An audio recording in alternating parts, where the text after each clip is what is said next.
Дейлер маршал Хилл. Дейлер маршал Хилл.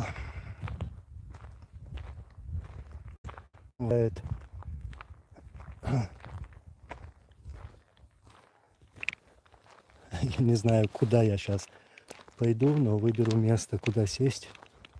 Вон там люди просто. Алейкум ассалам ва рахматуллахи ва баракатуху. Так. Вот здесь. Как называется это место? В общем, вот так вот. Алхамдулилlah, дико.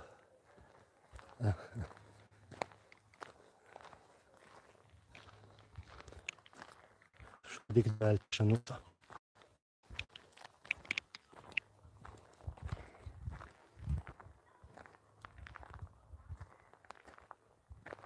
Алейкум ассалам ва рахматуллахи ва баракатуху. Сейчас тут к одному озеру пришел.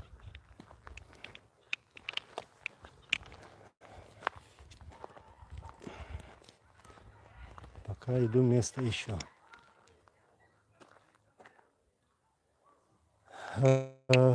Дейлер салам маршал Хилл. Там люди. Это сейчас бы спокойное место найти. Поищу. По лесу. Пойду. Вот.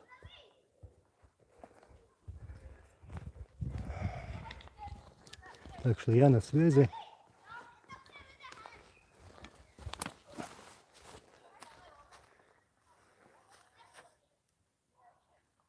Это хорошее место для нападения. Пускай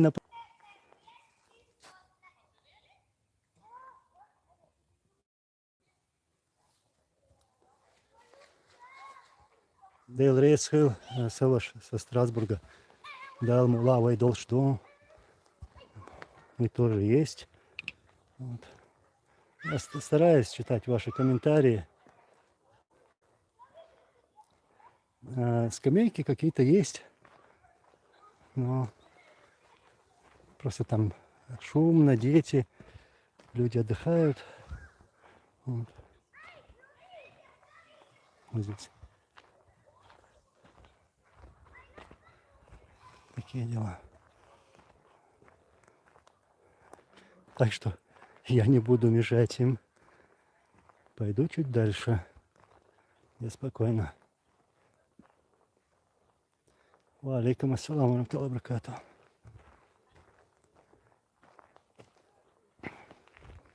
Где-нибудь сяду, если место найду.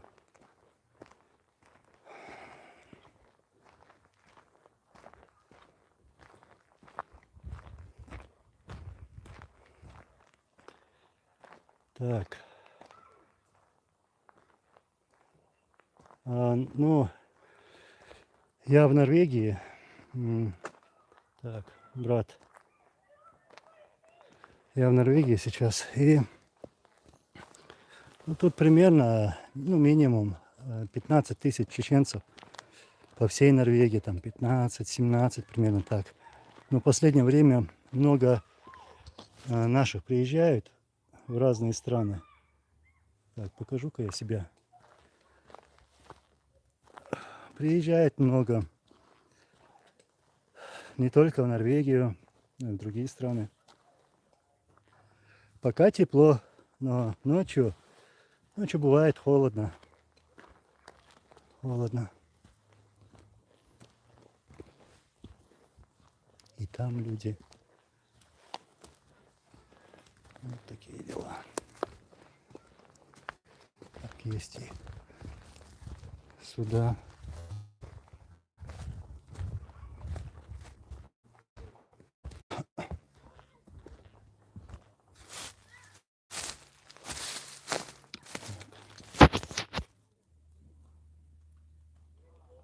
Почему у меня качество такое?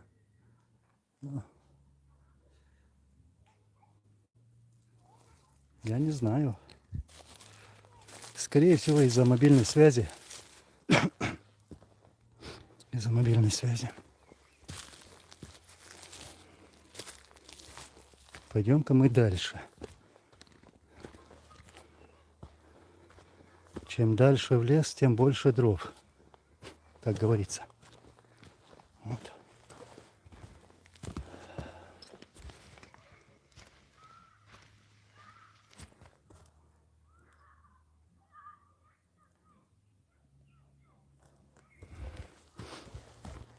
Вот так вот.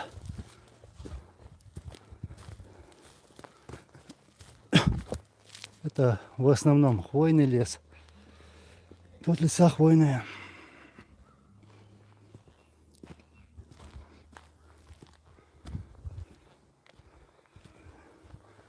Прилично далеко отошел. Ва алейкум ассалам ва рахматуллахи ва баракатуху.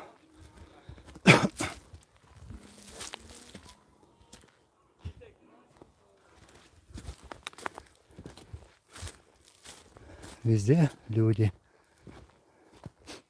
Я просто решил более спокойное место найти сейчас. Ну, ва алейкум ассалам ва рахматуллахи ва баракатуху.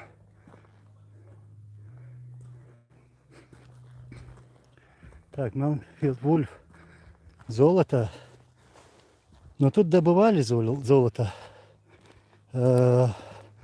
И уверен, и сейчас есть. Ну, как обычно, золото добывают вот, в горных родниках, примерно вот так.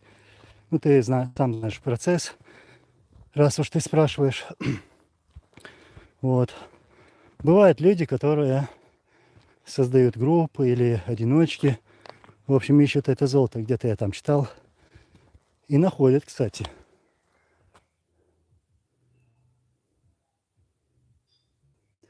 Да, надеюсь, найду место. Я тут на гору поднимаюсь. В общем,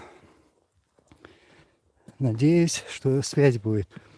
Ну, как я раньше в эфире говорил, во время Первой войны мне приходилось работать со связью. Ну, и многие знают, что чем выше, тем лучше. Вот. Так что мы пойдем наверх. Миша, я видел ролик ваш в Киеве, да? Было дело. Ездил в Киев, ну, много раз. Я в детстве там бывал, когда мне было 7, 8, 9 лет, 10 лет. Вот. Потому что мы в то время жили в Венгрии. Ну, отец служил в советской армии. Вот. И мы проезжали Киев.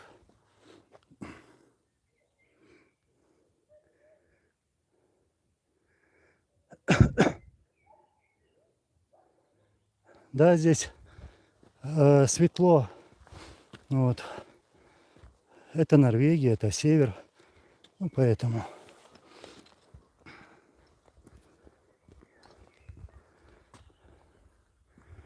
Ва алейкум ассалам ва рахматуллахи ва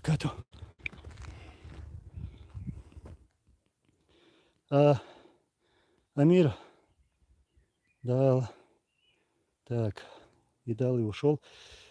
В общем, чеченку из Финляндии.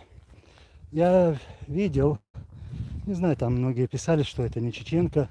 Я конкретно ничего сказать по этому поводу не могу. Поэтому я ничего не знаю, просто видел, да.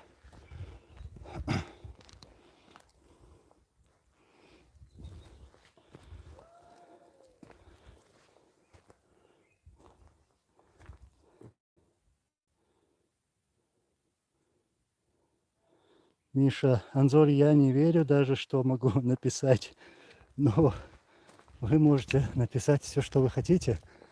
Вот, буду только рад, Миша.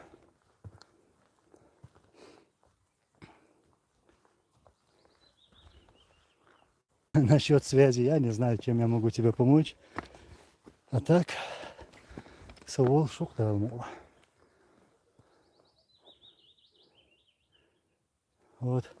Золотую жилу тоже не буду раскрывать. Зачем все говорить, да?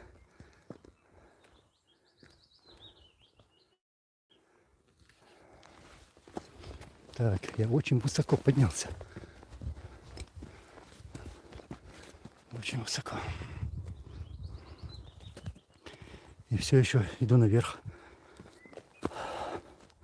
Вот.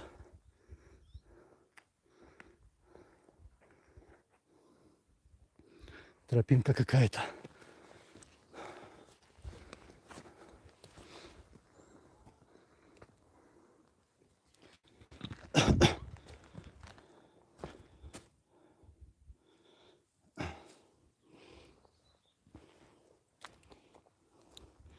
Сейчас, Миша, что сказать в 2 словах? Я не знаю, о чем вопрос. А так, да, конечно, могу ответить на любой вопрос.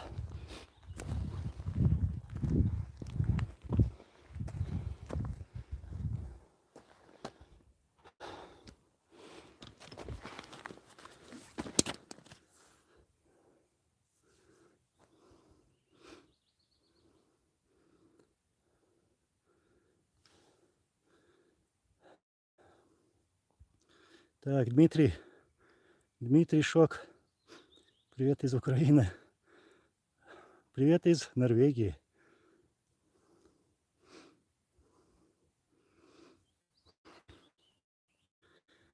Алейкум ассалам варахматуллахи вабаракатуху.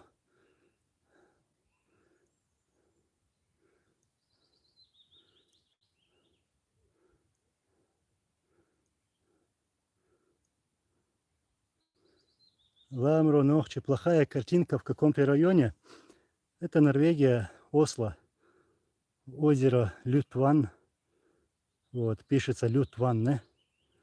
Вот, тут я. Насчет картинки я не знаю. Да, скорее всего, у меня связь такая плохая. Мобильная связь.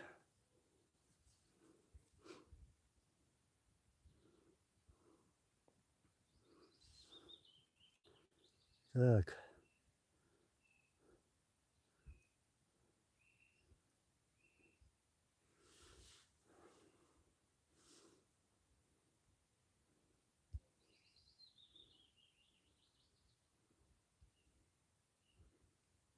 Читаю ваши комментарии.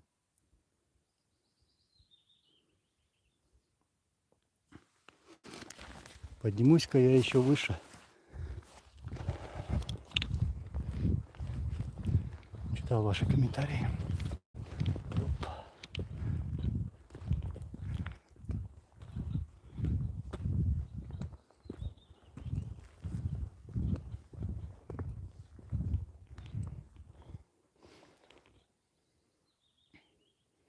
Алейкум ассалам.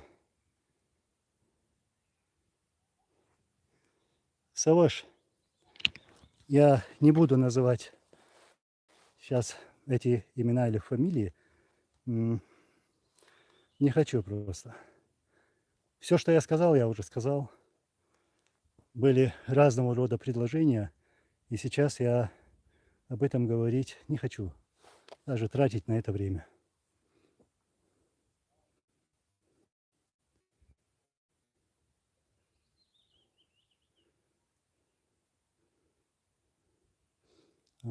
Кто-то стрим еще смотрит, да? Фархада? Ну да, я читаю ваши комментарии. Он тоже в Норвегии, но в другом городе.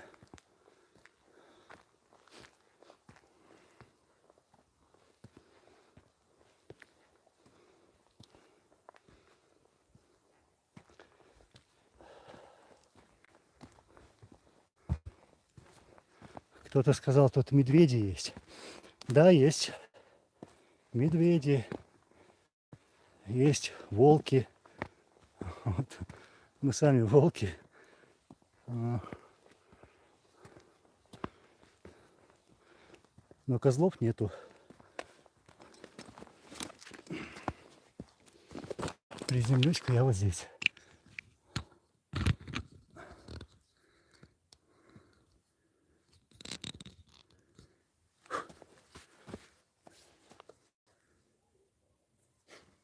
Высоко поднялся.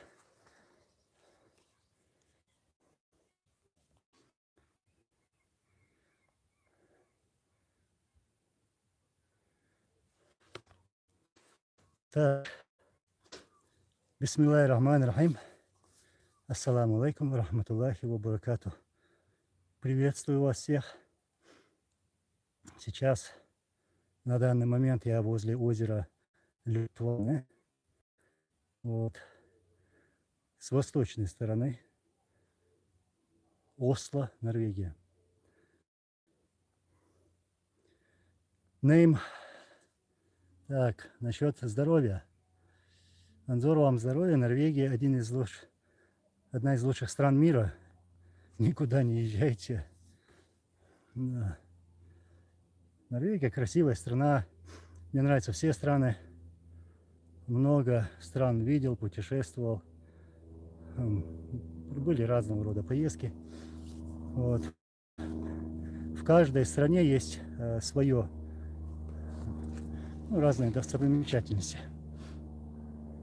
А так, Норвегия действительно хорошая страна для проживания, и народ, и сама система, стабильность.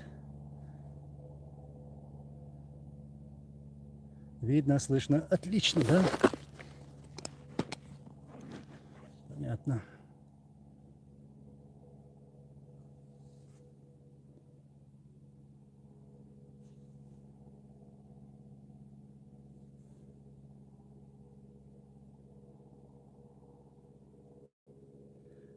Так, Руму как Баркаев.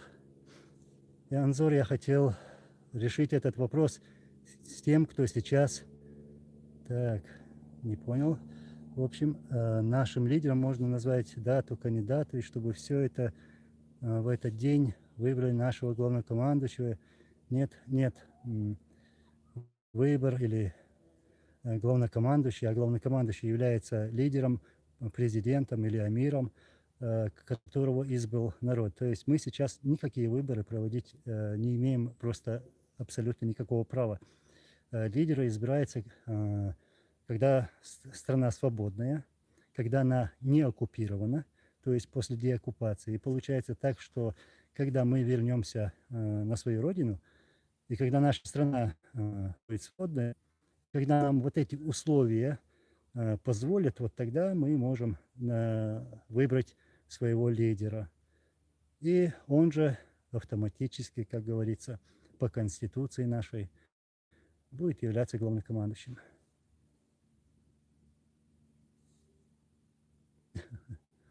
Анзор, ты хоть когда в лес идешь, нож или ствол, бери с собой пистолет, есть у тебя. У меня нет ничего. Всевышний Аллах только.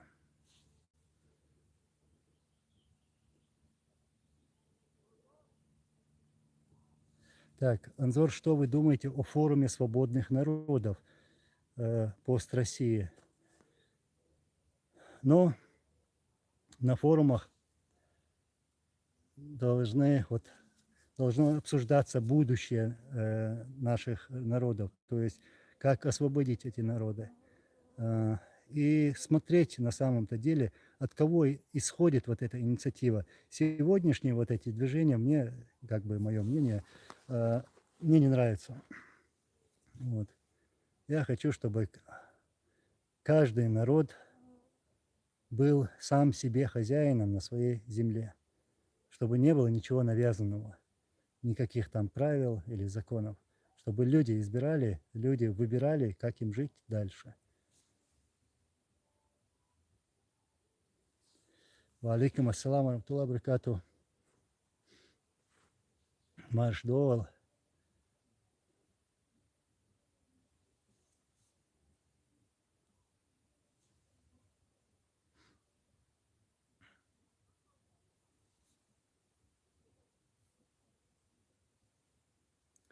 Так, Анзор, норвежцы в поисках лучшей жизни дошли в свое время до современной Анталии. а счастье оказалось под ногами. Да, счастье там, где ты находишься, ты должен сам найти это счастье. Счастье, когда у тебя есть здоровье, когда у тебя родные, близкие, у них нет проблем, у них все хорошо со здоровьем. Счастье надо искать в первую очередь со своими близкими. Да, счастье – это когда твоя земля свободна, вот, когда у тебя есть согласие с людьми, и когда люди вот, находятся в единстве. А вот если подойти к этим историческим моментам, видишь, да, вот викинги. Кто такие викинги? Викинги, как их называют, были разбойниками. Вот, они были в основном из Дании, Швеции и Норвегии. Вот, они нападали на разные города, опустошали их, сжигали, воевали и гонялись за добычей. То есть их интересовало золото и серебро. Но я как скажу, их интересовало больше серебро, они больше ценили серебро.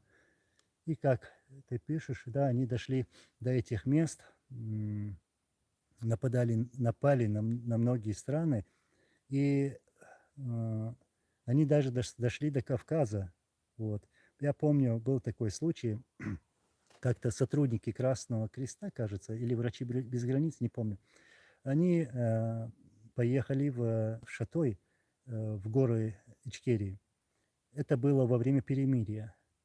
То есть шли мирные переговоры между двумя русско-чеченскими, между войной. Вот, между двумя воюющими сторонами шли переговоры. Вот. И как-то эти люди, сотрудники его части, я не помню эту организацию, они посетили чеченский дом. Там хозяин, старик был, вот он начал там показывать наше теплое гостеприимство. И позже он достал саблю, щит, потом шлем и начал показывать, мол, вот это от наших предков, говорит чеченец, старик. Потом один из этих сотрудников вот этой организации гуманитарной, он сказал, нет, ты ошибаешься, это оружие и доспехи викингов. Потом эти сотрудники вот этой организации поинтересовались, а где, интересно, он нашел. И старик показал место, где эти вот, шлем и, там, и другие вещи были найдены. Затем война началась заново, то есть русские совершили там провокацию, и война была вновь начата. И вот эти раскопки не были проведены. Ну, имеется в виду, что я хочу сказать, и история нам говорит, что викинги посещали Кавказ. И насколько я читал, они искали своего бога Одина. Вот поэтому и они посещали вот эти места. И еще, кстати, у Адольфа Гитлера была такая мечта, он был зациклен на этом, дойти до Одина. Тоже там говорят, что он тоже верил в то, что он находится где-то на Кавказе.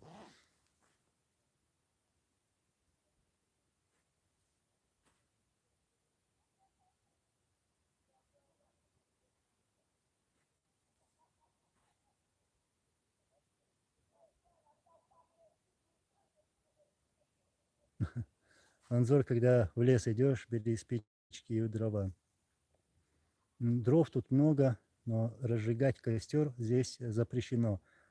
Мы уважаем законы этой страны, законы других стран, поэтому нарушать ничего не будем. Согреемся.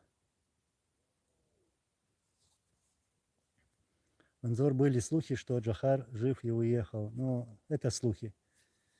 Неправда. Джохар был убит государством-террористом России в 1996 году. Он погиб. Это герой чеченского народа. Аллах дейхал воли, Аллах азат кобыл дольсын.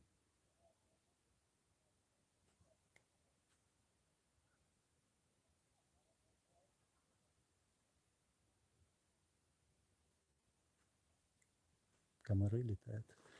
Сейчас, секунду, подождите, я извиняюсь. Я должен прослушать сообщение.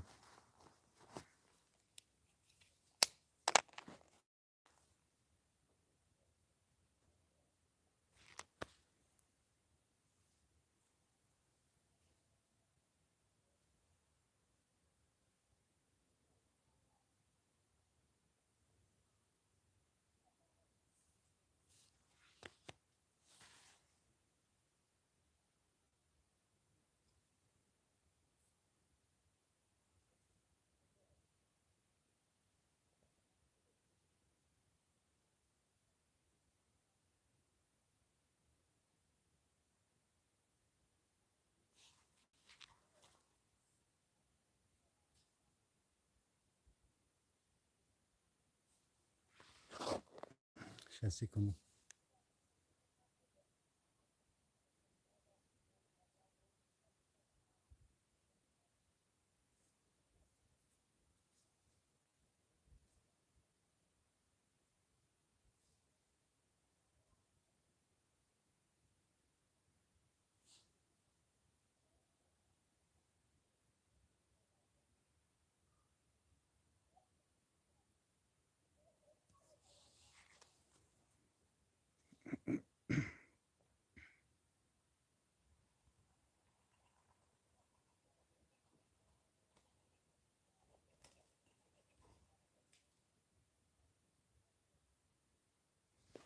Да, извиняюсь, слушал сообщение.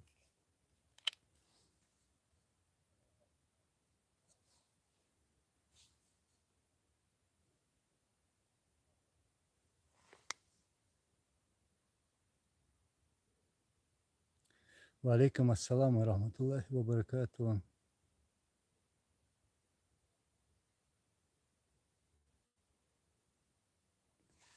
Так, Миш, Бек, Анзор, твое мнение по поводу накаленной обстановки между Израилем и Ираном? Ну, я не думаю, что там будет спокойно. Она будет накаляться и дальше. Вот в мир, спокойствие в этом регионе я не верю.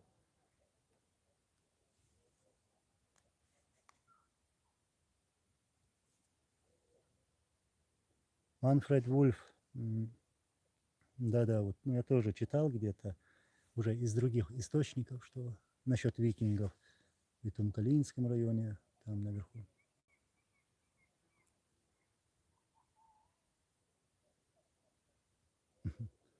Дон Цезарь, насчет Мавлади, мне абсолютно ничего не известно. Я не могу ничего сказать.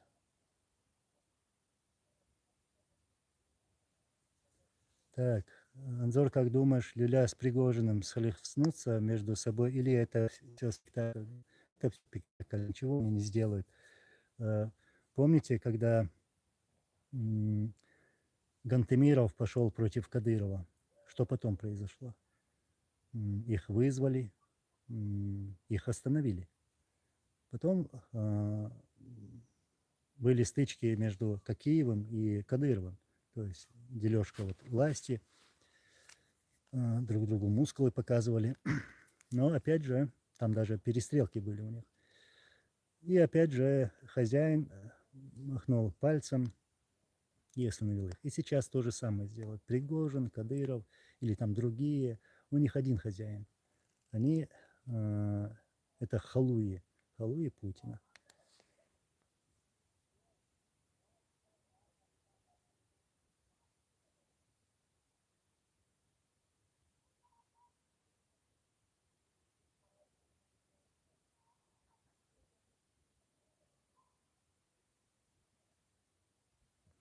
Так, Миша, Анзор, а вы знаете насчет бандитов, которые совершали преступления в Ичкерии. Да, знаю. Я в прошлом эфире об этом говорил.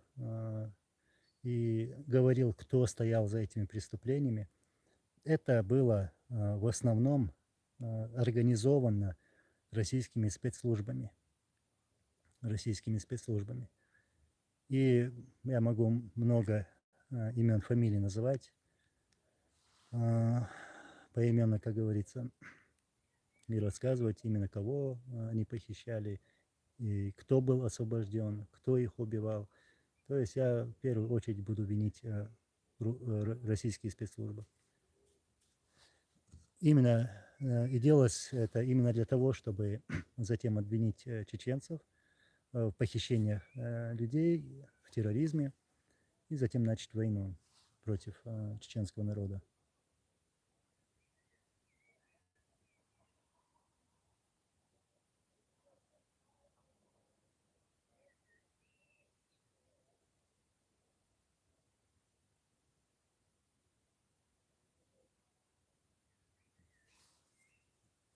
Комары летают.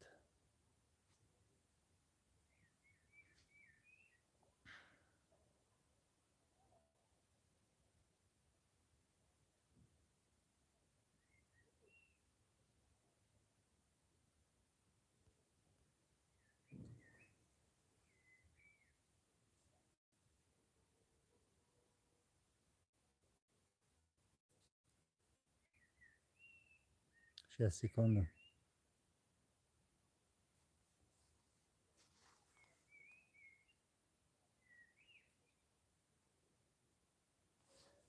Проект, вот, я читаю, Заур, ваше сообщение. Анзор, на твой взгляд, не может усугубить земельные проблемы на Кавказе созданием Горской республики? Сегодня по факту на Кавказе некоторые народы являются выгодополучателями с приходом империи. Вот как раз таки мы хотим освободиться от этой империи, но как я вижу, как я вот анализирую все это, люди не хотят вот этого проекта Горской республики, и он нам сегодня не подходит на самом деле. Я много слышал мнения, у меня есть и свое мнение по этому поводу, вот я и высказываю, что такой проект нам не подходит. Я сторонник того, чтобы у нас было свое независимое чеченское государство. Именно те идеи и тот путь, на котором шли наши герои, наши лидеры, которые были убиты русскими оккупантами.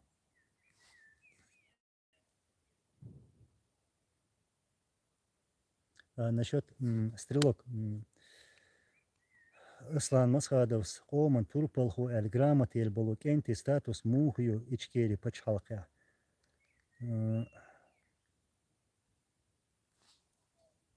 Оман Турпал, Эльграмат, Елли, Оман Турпал, Элла, means middle olk, Hala Ulш. Цун статус Мухью, Ом Турпалуке. Там тяк Ахягга. Имейл гейтнага дюнал гейтнаг шеқоман сага теш дейлда туам бинаша вай турпал хабу и статус такой вай дабонаша алла дейкал бол алла газат қобал дол таку дуку бисна дина буша дуку энтипу дохле тамя қахяга шолох тамя қахяга ишша вай қом турпал хабук таде доолду вай цадверша так. Я изучу книги Азиаш, Ишайл, Ицерш, Тяхилша, Колман Турпал Хуэльца книг хрю. Шолга Ямарт Нахал, Кица хрю. Кадырвари, Киберши.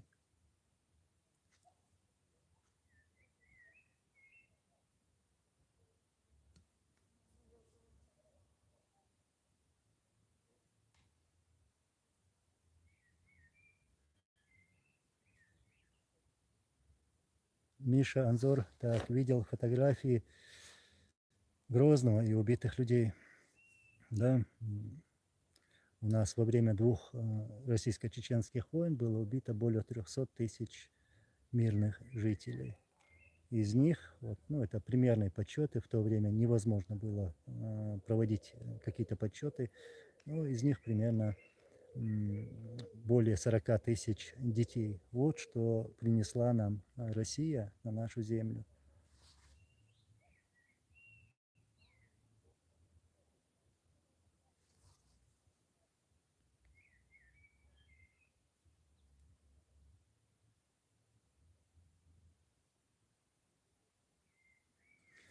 Так, Анзор, как ты думаешь, почему Кадыров убил своего прислугу Эдилова? Он что, первый раз кого-то убил? Чему мы удивляемся? Это манкурт, это подонок, вот, которому верить нельзя. Это трус. Вот. И сколько людей он даже из своего круга убивал, даже по подозрению. Кто-то косо посмотрел, его избили, потом убили. А так Кадыров убивал многих, много совершил преступлений. И вот сегодняшнее событие, даже использование чеченской молодежи в русско-украинской войне, это тоже преступление, и ему придется ответить за это.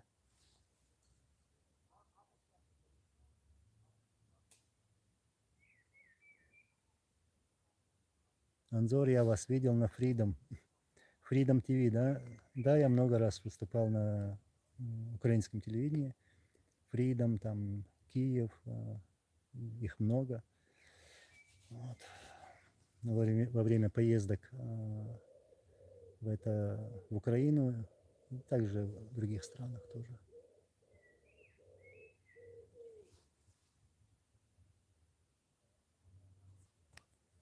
Наим, я не понял вопроса, сейчас зачитаю еще раз. Анзор, скажите мне, как чеченец или азербайджанец, иметь хозяина по менталитету, это нехорошо. Хозяина, наш хозяин, это Всевышний Аллах. Вот. А других хозяинов у нас нету и не будет никогда.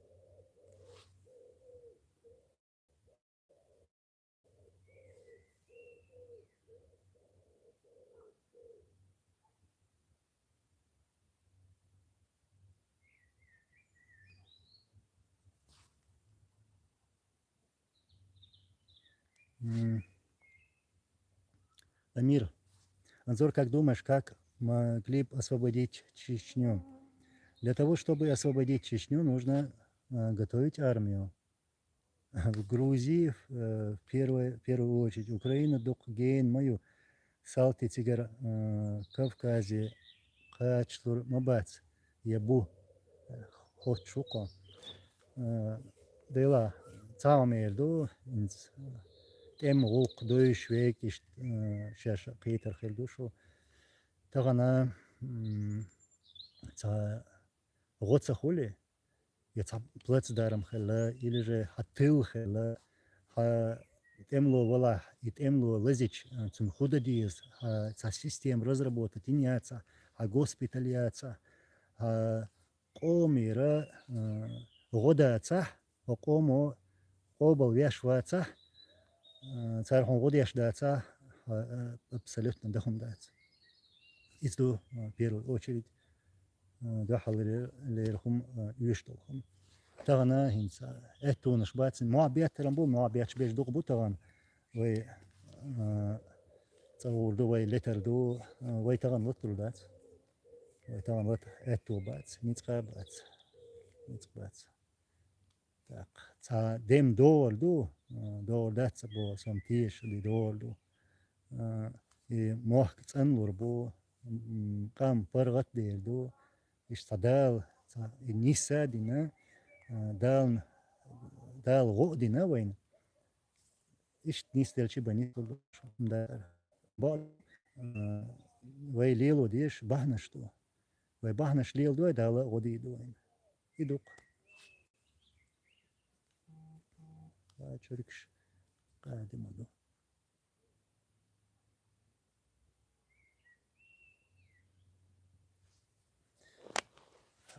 Насчет Басаева, я и раньше говорил, и я своего мнения не скрываю, скажу как есть.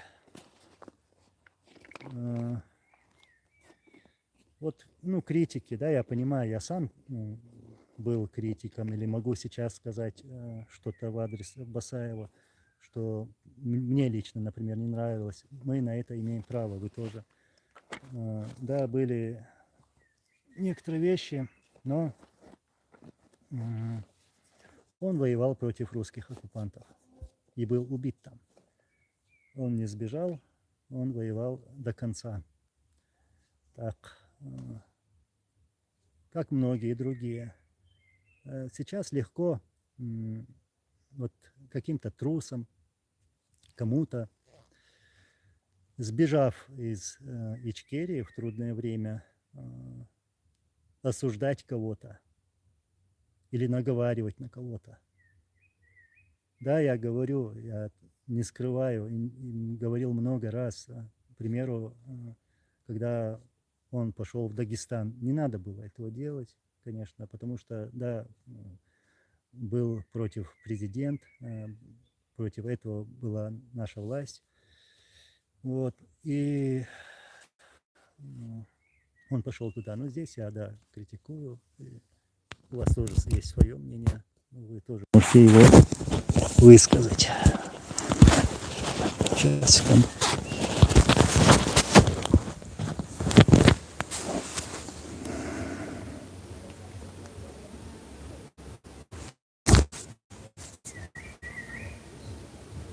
Ахмат путь? Нету никакого пути. Есть путь предателей, всяких там отщепенцев, этих подонков, которые стали врагами чеченского народа. Вот какой это путь.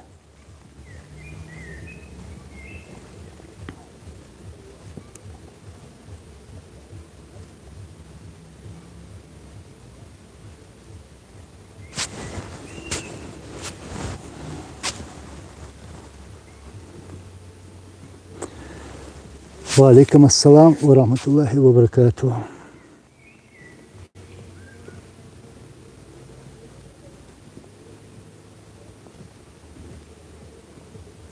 Не надо было, да, в Дагестан, мол, это про Басаева опять. Когда его главнокомандующий говорил, не лезь. Ну, во-первых, скажем так, что чеченцы не нападали на Дагестан, как это преподносили русские. Власть не поддерживала вот этот спектакль, устроенный российскими спецслужбами. И те, которые пошли туда, в Дагестан, их не такое уж большое количество, там было больше людей из местных группировок. Вот. И те люди, которые туда пошли как добровольцы. Как добровольцы. Почему сегодня у русских есть ЧВК, разные там группировки, почему у них есть свои как бы добровольцы, там, которые совершают преступления в Сирии, там, или которые совершают сегодня преступления в Украине, как они совершали преступления в Грузии. Вот. Им можно, а почему другим нельзя быть добровольцем? Я никак не поддерживаю вот эти события, все это знают.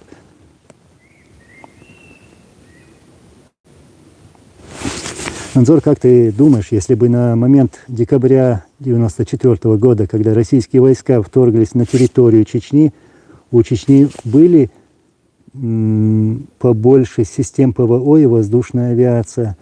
Я даже знаю точное количество военной техники, которая у нас была в то время, 1994 год.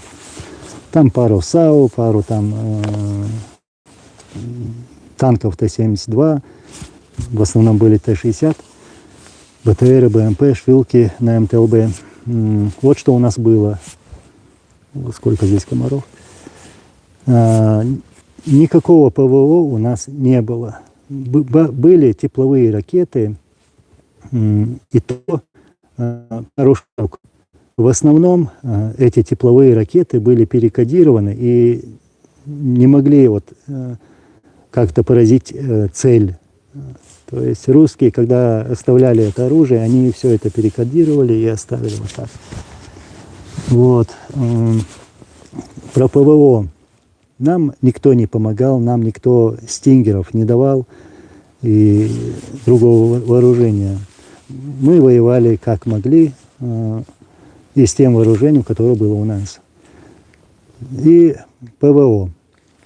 Наше ПВО, это было КПВТ, пулемет крупнокалиберный, или там танковый ДШК, или там другое стрелковое оружие.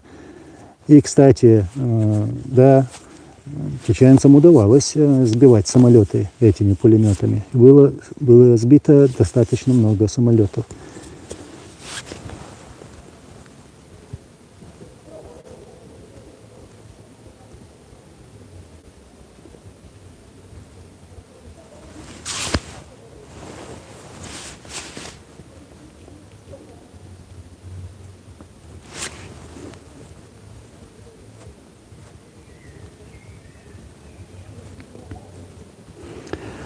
Ятаган, я, как и в прошлом эфире говорил, и сейчас повторюсь, я не буду называть некоторые имена, некоторые фамилии.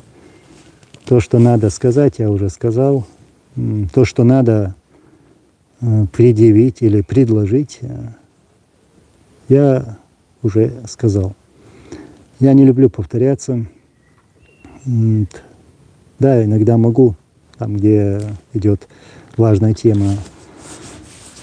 Но сказал достаточно.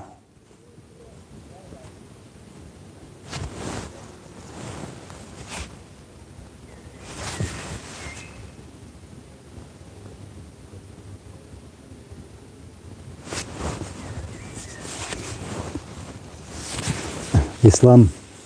Анзор, ради скажи, Анзор, ради Всевышнего скажи, как ты считаешь и как ты принимаешь то, что Тумсо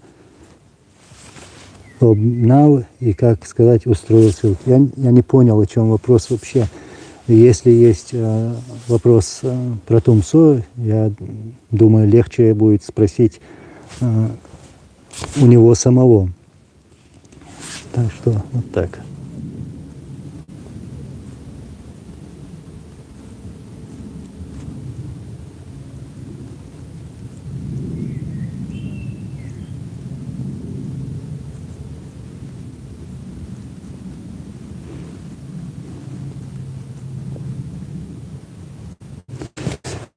Так, Джуэ Маркус. Анзор Масхадов. Хусейн Джамбетов был воином Ичкерии. Жаль, что он решил перейти в сторону кадыровца, но я думаю, что его, как и всех предателей, ждет расплата. Кто был воином, я скажу. Это те чеченцы, которые воюют в Украине с 2014 года. Есть у нас батальоны. Тут это был просто цирк. Легко одеть форму, повесить на плечо или на себя какое-то оружие, а там этого оружия много в Украине, и называть себя там воином, призывать кого-то на войну и так далее. Все это легко, не участвуя в войне. Воины и герои, как я сказал, это те, которые там воюют с 2014 года. Вот они стойкие, вот они давно работают. Вот. И многих я знаю лично. Воины — это те, которые воевали во время 2 российско-чеченских войн. Вот настоящие воины. А все остальное — это цирк.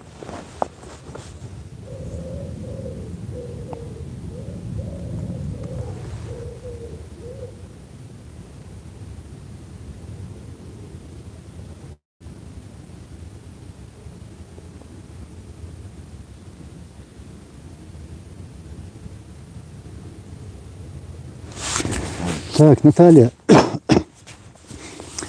вы без России не проживете, пишете вы. Дотационная республика. Есть такое, человек, получивший свободу, найдет себе нового хозяина. В Турцию хотите? Нет, мы в Турцию не хотим. Мы хотим у себя жить на своей родной земле. И чтобы никто не трогал нас, никто не указывал нам, как жить, как умирать. Вот. А вот то, что по поводу якобы чеченцы не проживут без России, ну почему? Чеченцы везде хорошо живут. Мы живем здесь хорошо. Мы живем хорошо в другой стране, потому что мы умеем жить. И никто нас не научит жить, поживать. Вот. Поэтому не надо и стараться. Не надо стараться. Как живут сами русские в России? Посмотрите туда и посмотрите, как живут чеченцы. Чеченцы – это работяги, они любят работать, потому что они работают для своих родных. У нас это высоко ценится, помощь родным, близким. Вот. Мы не живем ради себя лично. Так что надо нас учить, чеченцев, правилам или культуре, или вообще чему-то другому, законам. И, как я говорил, как жить и как умирать. Мы сами все знаем прекрасно. Научитесь сами жить. И дайте жить свободно другим. Не надо никуда лезть, не надо никого называть кем-то там бандитом или террористом, бандеровцем. Вот. Живите сами. И других не трогайте.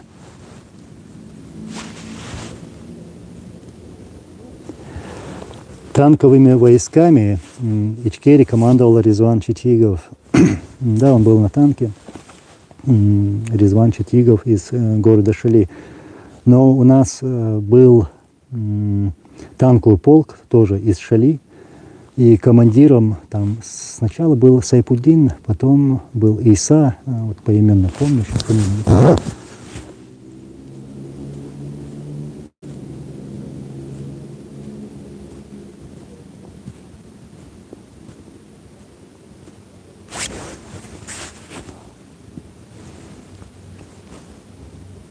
Ва алейкум ассаламу алейкум баракату. Самый лучший. Почему я игнорировал вопросы? Да нет, я не игнорирую. Где успеваю, там отвечаю. Сейчас... Так, я, надо сказать правду. Ну, я уже понял. Не надо тут вот так писать. Мы больше пережили эту войну, потому что нас, чеченцев, обвиняли во всем. Вот. На нас вешали ярлыки, и нас убивали в первую очередь. Вот. Со всей злостью и жестокостью. Так что жертва – это чеченский народ, чеченцы.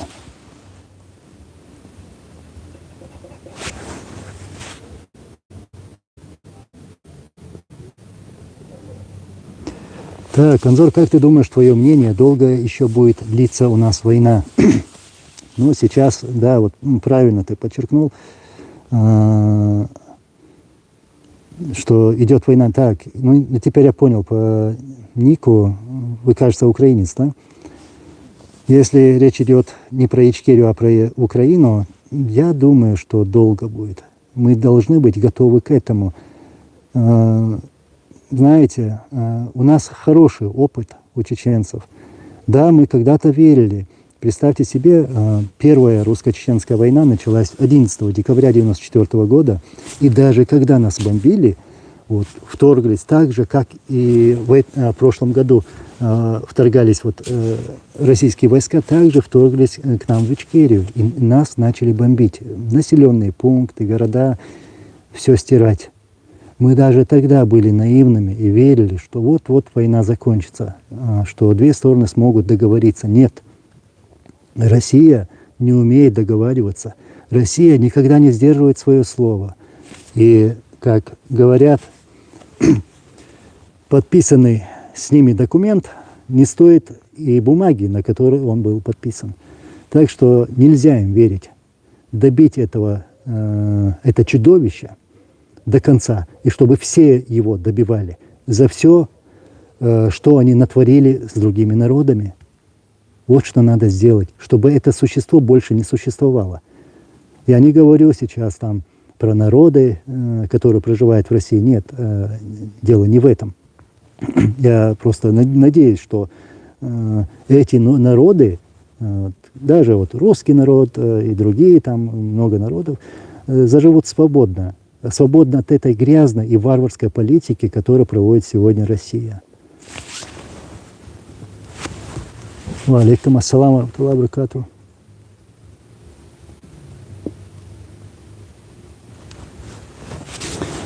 Мих Бек, Анзор, ты на связи с Муслимом Чеберлоевским? Да, я на связи с батальоном имени шейха Мансура. Вот. Это наши братья, это наши хорошие братья, это патриоты, это наши герои. Аллах рискуется.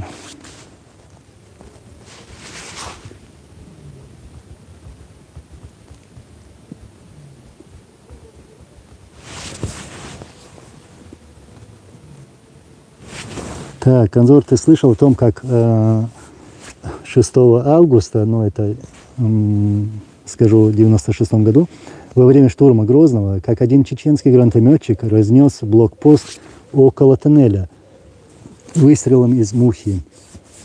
Ну, таких случаев очень много. Я даже помню, ну, я участник событий, помню, как русские сдавали свои блокпосты, сдавали военную технику. В общем, целая армия, которая находилась в оккупированной Ичкерии, просто сдалась. Сдалась, потому что ничего не смогли сделать. Это была грамотно проведенная операция.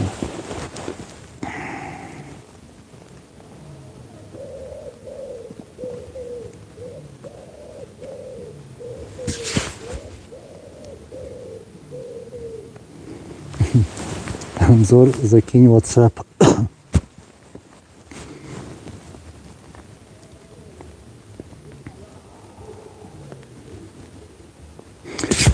Насчет номера, ну, я ни от кого не скрываюсь, я очень даже доступен, не скрываю своего местоположения, локации. Вот. Я люблю встречаться с нашими людьми, общаться с ними, узнавать мнения.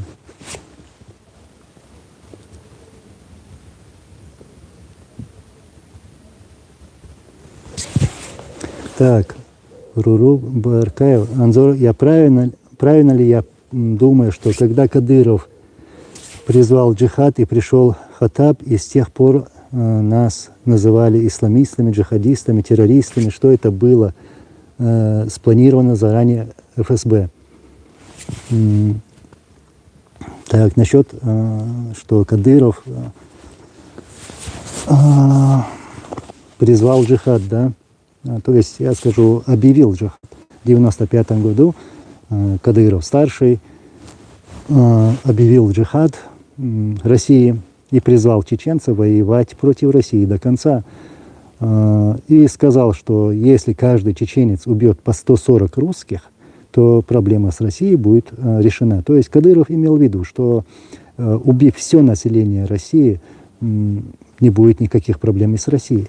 Были такие призывы. Также есть призывы, и даже опубликованные здесь на этом канале, где Кадыров, стоя на тракторе, объявляет, что джихад, то есть священная война, обязательно для всех. И подчеркивал, что вот ведение священной войны и вообще участие в войне обязательно для женщин. И говорил, что женщина имеет право выходить на войну, не спасти своего брата, своего мужа, отца. То есть призывал женщин тоже на войну. И насчет того, что пришел Хаттаб, и с тех пор нас называли исламистами. Нет, не поэтому, потому что русские спецслужбы захотели этого.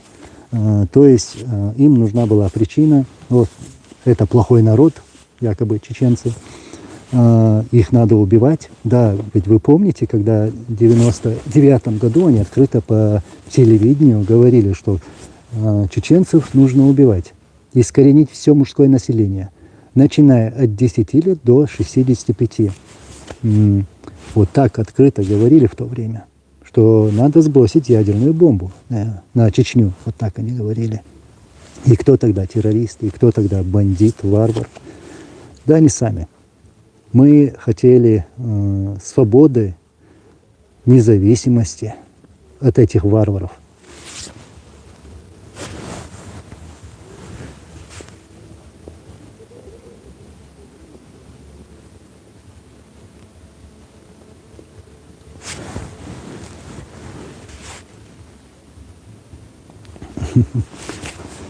Манфред Вульф.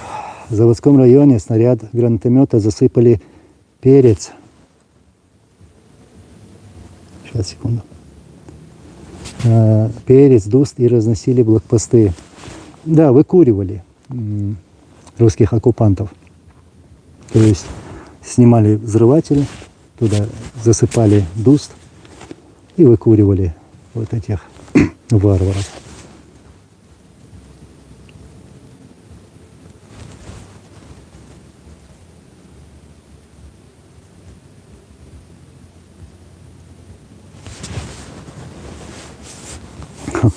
Самый лучший, да, под ником. Ну, я уже понял, кто под этим ником.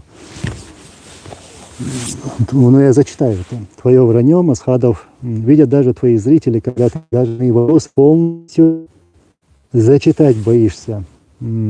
Геноцид русских в Чечне был, и русские пострадал больше всех. Там Полина об этом говорит. Ну, я даже уверен, что ты и есть тот человек, который ты сейчас пишешь. Ну, напиши, нет, научись писать грамотно на своем языке. Вот. И грамотно излагай свои мысли и вопросы задавай грамотно. Вот. Геноцид русских. Не было никакого геноцида. Сколько тысяч русских было убито русскими войсками? Один вопрос. Сколько тысяч? Сколько тысяч было убито под снарядами, там, бомбами? Кстати, а кто поджег единственную церковь в Грозном? Кто? А я скажу, русские. Чеченцы не такие варвары. Не такие варвары, как русские оккупанты. Вот что я скажу. Никто жителей Ичкерии, именно русских, не притеснял. Никто их не трогал.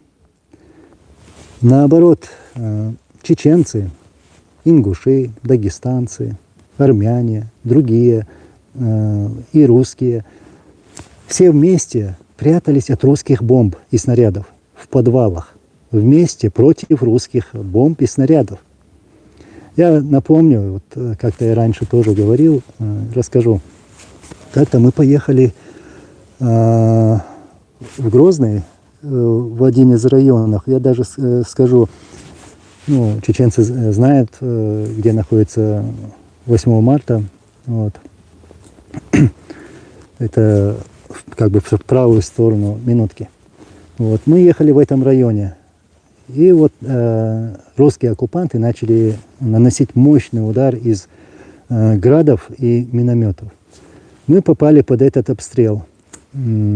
Свою машину оставили на улице и забежали в подъезд, один подъезд. А там стоят русские. Вот. Одна семья, там еще одна пожилая женщина. Ну, они плачут. Ну, понятное дело, что вот из-за обстрелов боятся. И потом, когда обстрел утих, мы уже уезжали оттуда, они говорят, вывезите нас из города. Мы их посадили в нашу машину, повесили свои бронежилеты на двери, что вот осколками попали в случае обстрела и вывезли их. Вот таких случаев много, очень много. И как вы, русские, можете говорить, что якобы чеченцы совершали геноцид русских в Чечне? Неправда. Мы жили хорошо, свободно до прихода российской армии на нашу территорию.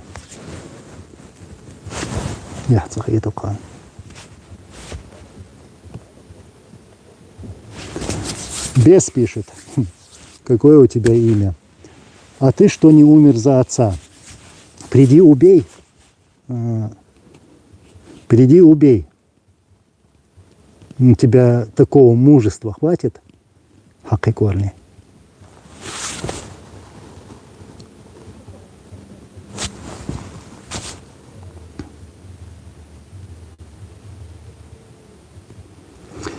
Анзор, вы были в Грозном? Да, я жил в Грозном. Миша, Анзор, как вы думаете, другие республики Кавказа тоже будут независимыми? Я надеюсь, конечно. Надеюсь. Посмотрим, что будет. Я хочу видеть каждую республику, каждое государство свободным и независимым от этих варваров, которые всегда нам приносили горе и смерть.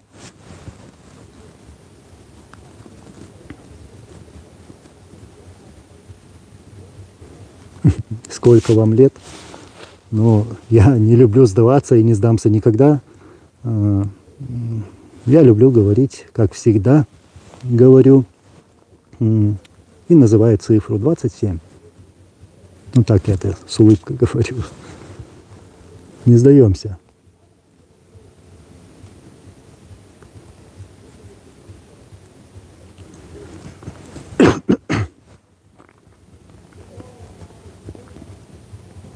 Адам фон Грац, Маршвойл.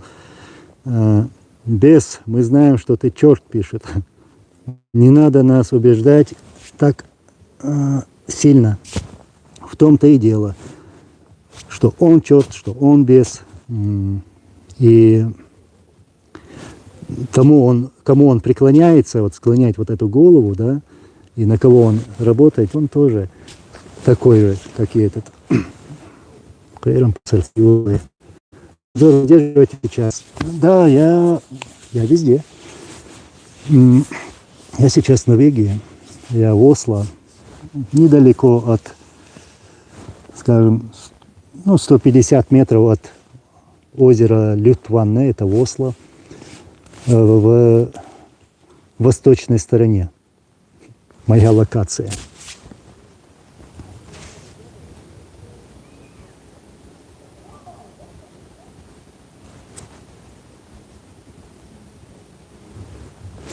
Смотрящий Анзор, да, ему модератора, нескольким здесь. Да, у меня некоторые модераторы сейчас отсутствуют. Дам, когда у меня будет возможность. Сейчас я с телефона.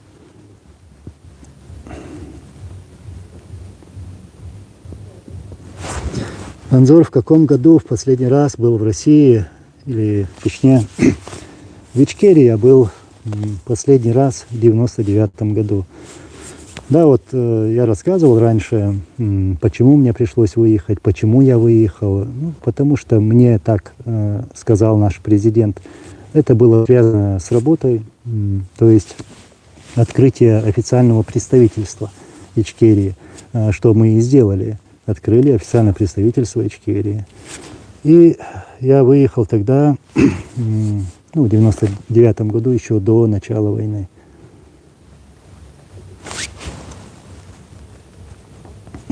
Джахар Дудеев, Анзора 27. Ну, я же тебе говорю, что... И я говорю это с улыбкой, ты понимаешь.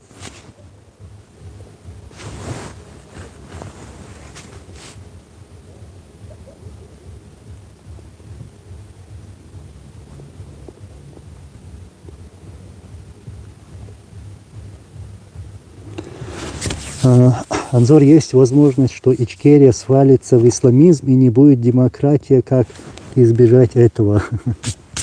Провокационный вопрос, да. Чеченцы — это мусульмане. Чеченцы — это чеченцы. Вот. И никуда чеченцы не свалятся, не отойдут от всего, от своего. Мы будем теми, кем были и ранее. То есть мы будем мусульманами и чеченцами, останемся навсегда. И никто нас не свернет, и никогда мы не свернем с этого пути.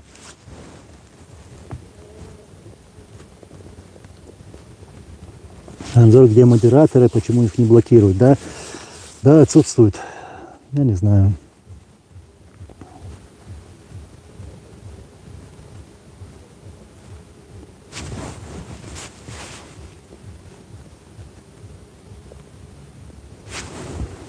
Вайпер.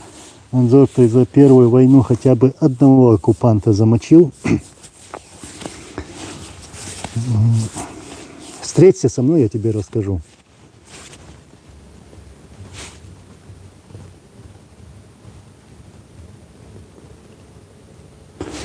Когда вы думаете, когда вы сможете вернуться в Грозное? Я этого не знаю.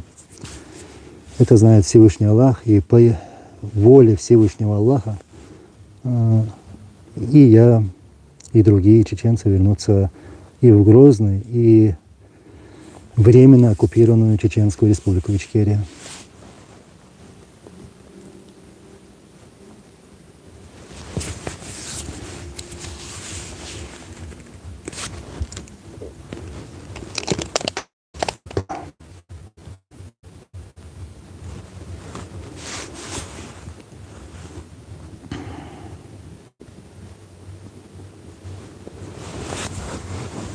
Так.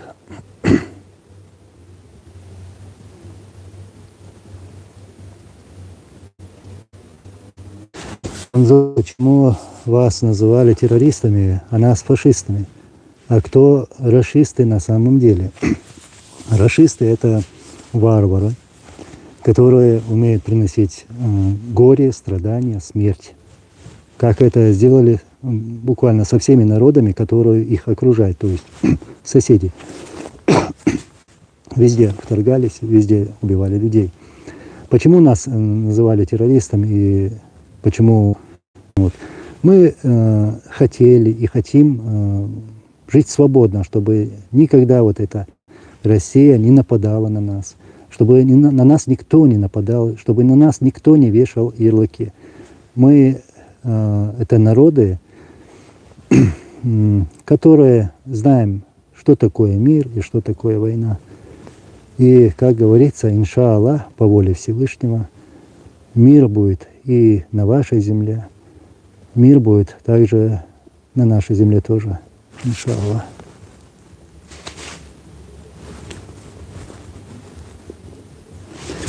А как ты, мусульманин, сидишь в христианской стране?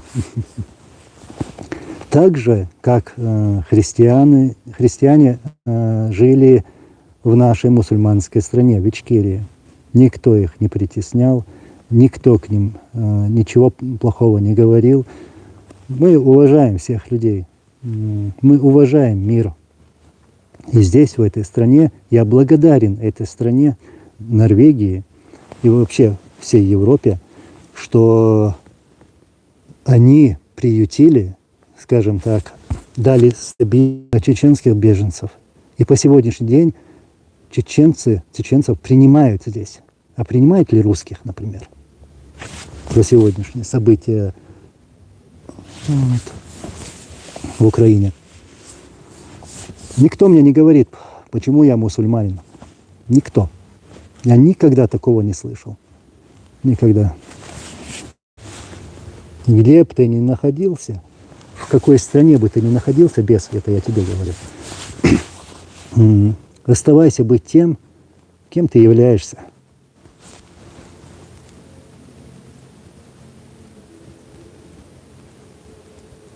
Анзор, дай ключ модератора, буду чат в чистоте держать. Я не знаю, как с телефона его давать. Пытаюсь, но здесь я не могу этого сделать.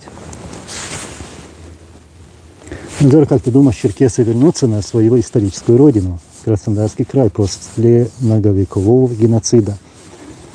Да, кстати, по отношению к черкесам был совершен геноцид, и много черкесов сегодня проживает в разных странах, и в Европе, и в Турции, их очень много, в Соединенных Штатах Америки и в других странах.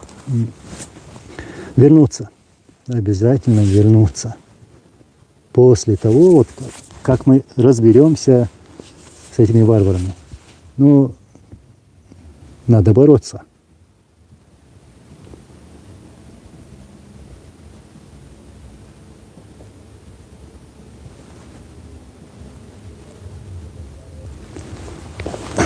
Так, Сириус.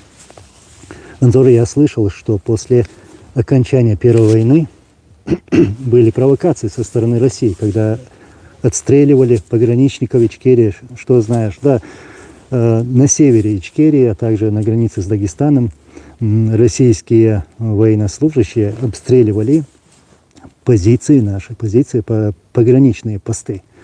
То есть провоцировали, помните, даже летали самолеты, штурмовики над Ичкерией, то есть нарушали воздушное пространство. Вот что было. Ну и все это делалось, конечно же, как провокация, спровоцировать нас.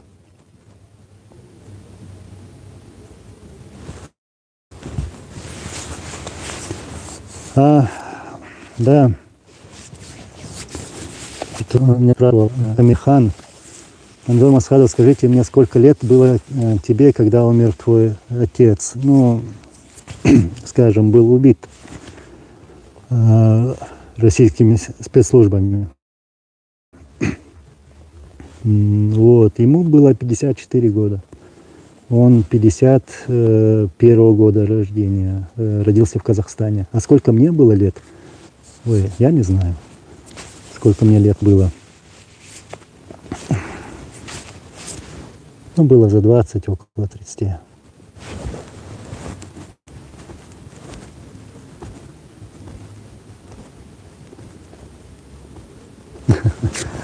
Вайпер, как мне встретиться с тобой?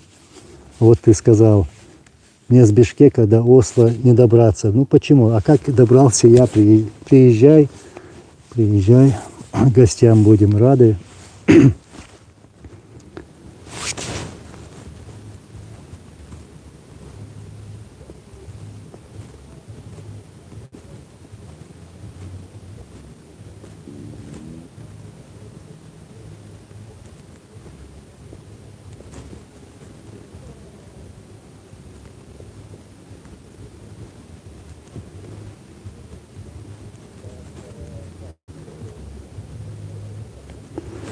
Несущий мир. Это не моль, это комары.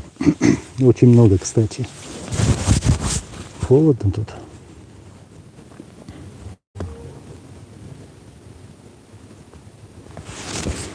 Валикум ассалам. Если бы были живы Аслан Масхадов и Шамиль Басаев. Да. Если бы они были бы живы, то многое было бы по-другому.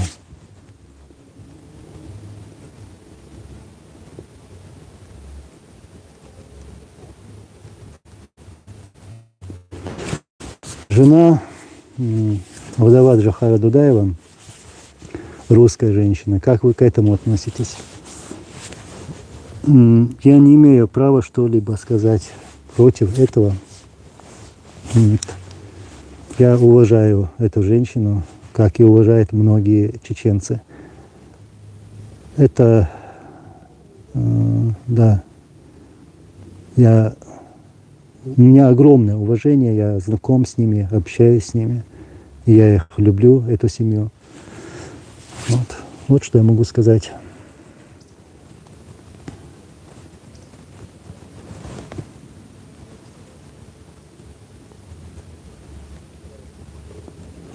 Шамирхан, Аллах рейс хвил, массовые.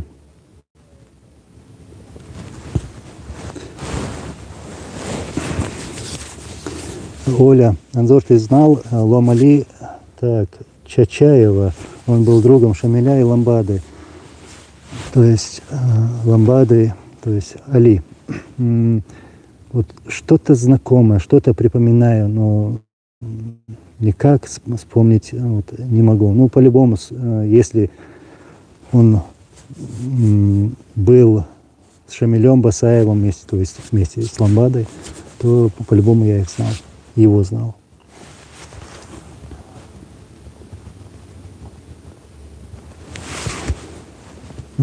Так, Баркаев, ладно, кенти так без обид. Дик досаваш, Алла, рейс хыл, эхто был массера бойл.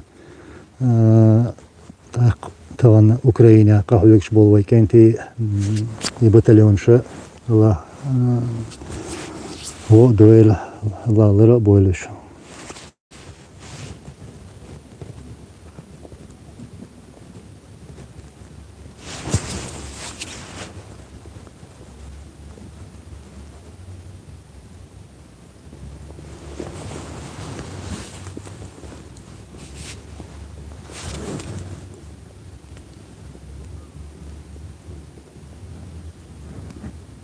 Слово не ваше. Сейчас, секунду.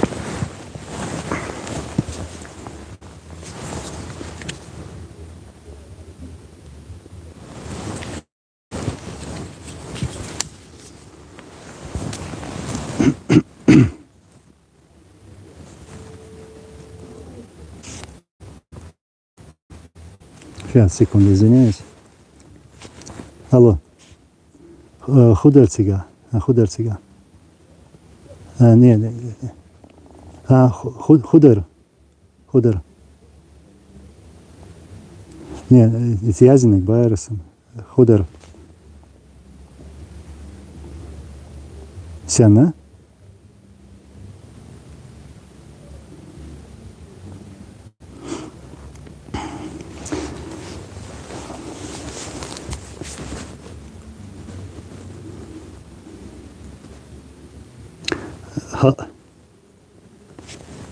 Ладох, шо? Кайхудо? Ну, худер сега.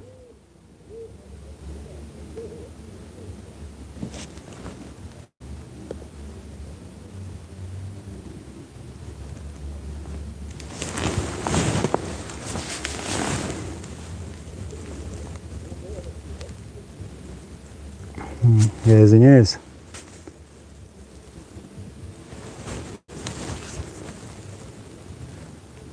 Насчет Эдилова я не знаю, не могу конкретно ничего сказать.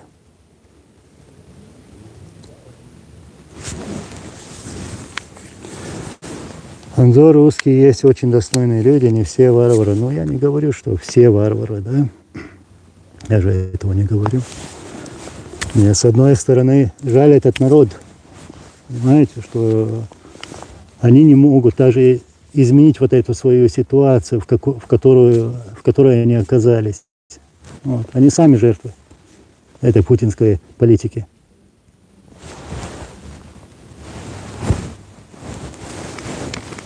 Вайпер, ну, насчет качествами Шамиля Басаева, ну, я не знаю, не могу сказать это.